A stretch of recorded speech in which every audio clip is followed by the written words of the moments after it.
Hey, what's up you guys? Welcome to my channel. If you're new and if you're not, come on. My name is filcofilms and today I wanted to take you around and show you my brand new Jeep Renegade.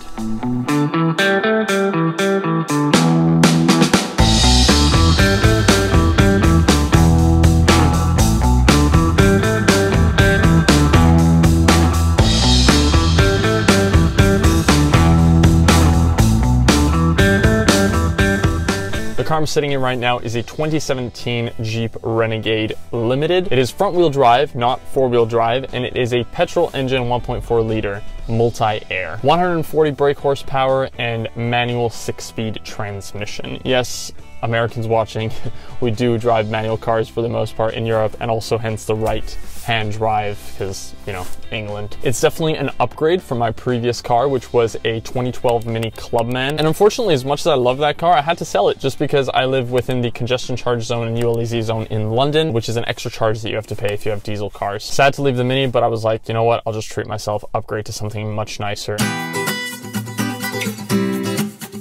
So how do you go from a Mini to a Jeep? Well, I mean, I'm just a sucker for marketing and for cult brands. I love any cult brand out there. Mini is definitely a cult brand. Jeep just as much, if not maybe even more. So I like the history, I like the way they build their cars, and I mean, I'm not an off-roader, but there's just something about Jeeps that make them stand out to me. Jeep has a lot of models: the Compass, the Cherokee, the Grand Cherokee, the Renegade, and the Renegade is what I actually opted for just because it's their smallest car, ideal for a city like London. If you're gonna get a Jeep, you wanna be able to park it, you wanna be able to, you know, fit into smaller roads. The car has so many quirks, the car has such a personality when you look at it. And on top of that, it's a good car. It's got good MPG, which is something that I was looking for after the Mini. The Mini did like 45 miles per gallon. This one does 35 to 40, but it's a petrol. It ends up costing me about the same as the Mini did on a full tank. And I'm just obsessed with the rugged look of it. The very Jeep look with the classic 7-slot grille, the 2 circular headlights, but it doesn't compromise on comfort. In fact, the bricky look of it makes it a more comfortable car because it's more spacious. There's more room in it. When I bought it, I knew that I was going to opt for the Limited model, which is the top of the range. And I was looking specifically for a well-spec'd version of that. I wanted something that had as many options as possible. And this one you'll see has the xenon headlights, which are so cool. I love these headlights.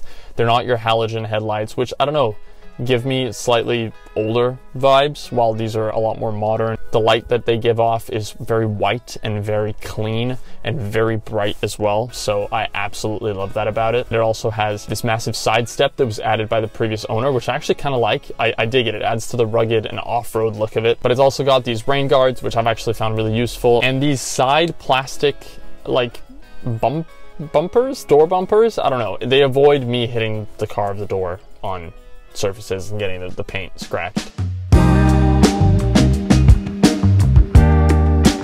So if we come into the interior, it is fully spec'd out. I was talking about comfort. I mean, it's got the leather seats, it's got the electronic control on the seats. The steering wheel is this soft leather material, which is amazing. And it's also heated, which I absolutely love, the same as the seats. This is the control panel of the car. You can see that this is where you control the heated seats and the steering wheel. You've also got something that I haven't seen on any other Jeep Renegade model, apart from this one, and it's the assisted parking feature. So the cool thing about assisted parking is you can pull up to any bay parking spot or parallel parking spot. You hit it, it'll find the parking spot that you're trying to park into, and it's going to park the car by itself. So you don't actually have to touch the wheel. All you have to do is go backwards and forwards when it tells you to. And by the end of it, you'll find yourself perfectly parked in that spot. The negative part of it is that you literally forget how to park. So I'm very happy that my Mini was like completely bare bone before this, because your first car after you learn to drive, you're still kind of learning how to drive with it. Whereas if I had all of these gadgets and gizmos and features on my first car, I would have just used that and never really learned to drive properly. So moving on from that, obviously I've got hazard lights, passenger airbag lights. I've got lane assist, which is awesome. So if I'm kind of going out of my lane, this will pull me back. You've got the other heated seat button there. AC, this is temperature control. So you can actually set the temperature of the car, which again, I didn't have in my Mini. It was just like hotter, colder. Temperature circulation, You've got rear and front defrost buttons, or defog, I'm not sure what those are called. You've got all of the air conditioning controls, and then the auto air and synchronize, which means that the passenger side is the same temperature as the driver's side, which is really nice. You've got your standard, okay, aux cord and USB cable, your 12 volt. This is just where I put my phone, but on a 4-wheel drive, it will have like the 4-wheel drive settings, which I mean, I don't have. And then you've got the infotainment system. The infotainment system on the Limited is the largest one on this year of car, the 2017 by standard. And I mean, it's got everything you need. It's got radio,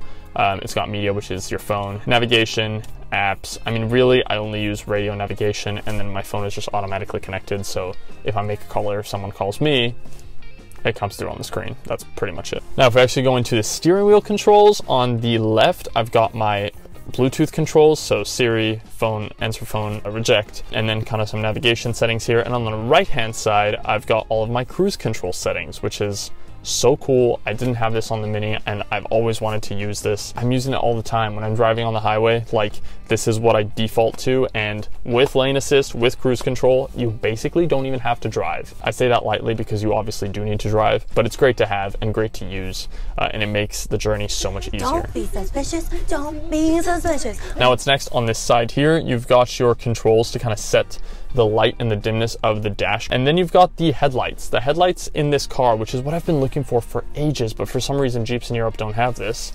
You've got auto headlights, finally. Whereas most of the time you would have to set them on or off, and that's what I had in my Mini. And then down the side mirror controls, which is fantastic. On my Mini, they were manual, and then window controls, locks, etc., etc. I mean, it's got everything. The only thing this car doesn't have is the Beats sound system, and I was coming from a Harman Kardon system on my Mini. The Harman Kardon was fantastic and so good on the Mini, but it doesn't really bother me that the sound system is not upgraded on this car. And now for the final option, which is my absolute favorite option, and this was like the selling point. I mean, I would have bought this car anyway if it didn't have it, but the main selling point of this car is the mysky sunroof / moonroof. Oh my goodness. This is amazing. I'm so happy I have this. So you can have the cloth cover closed, which lets in some light, which is really nice. Otherwise, you can have the cloth cover open, which makes it, you know, the moonroof, where it's just like a glass panel. Or you can actually open the sunroof, which just makes it a hole. And you know, you get the actual sunlight down from there, which is so great. And I know that that might sound ridiculous, but in the UK, we get so little sunlight anyway. So having that sunroof is so much more important. Like, a lot of people say, why do you need a sunroof? You live in England, like, you don't get sun anyway. But that's the whole point. The few times that you do get sun, you want to be able to, you know, absorb it. And that's why I'm just obsessed with this sunroof. One thing that we can't really ignore is that this car has cons. I was looking for them before buying it because I know that it's an FCA car, and I know that they're not the most reliable out there. So I was very careful as to which Renegade I was going to choose. I was scared that I was going to buy a car that would have so many issues, engine problems, like really expensive stuff to fix, and I'd just be ripped off. I've only driven this car 400 miles, so I cannot even pretend to give you a full review of the reliability of the car. There's no way. And I bought it with very low mileage on it, so again, it would not be unreliable right now. As I go along, I'll probably keep you guys updated if you're interested, but for the time being, there hasn't been a single issue. The only thing that I encountered was the sunroof. Unfortunately, the sunroof opens up fine, but when you want to close it, it won't. And that scared me so much the first time. But what you have to do is hold the close button and kind of like force close it by holding the close button for 30 seconds, and then it'll ease itself closed.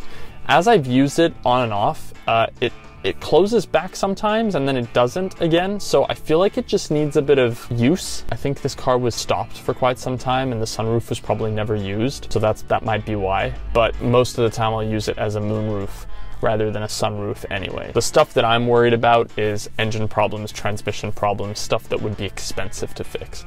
But at the moment, none of that has come up. And again, it's early. Fingers crossed it doesn't, but none of that has come up. I hope you guys enjoyed that review. I mean, this is not usually what I do on my channel, but a lot of you guys have been asking me about the car on Instagram and stuff because I posted a picture on it. So follow me on there. And I just wanted to kind of make a video to show you guys my excitement for having this. I bought it like, what, a month ago now? And I still just can't wait to get into it when I'm driving somewhere. But yeah, I absolutely love it. Follow me on social media, guys. Check out any other Jeep pictures that I post, because I'll be posting a few of them. I've got Instagram, I've got Twitter, so check those out. Leave a like on this video if you enjoyed it, and subscribe to the channel. Hit the notification bell next to it as well to be notified every single time I post a new video, which is every single Sunday. My name is filcofilms, and I will catch you next week. Ciao.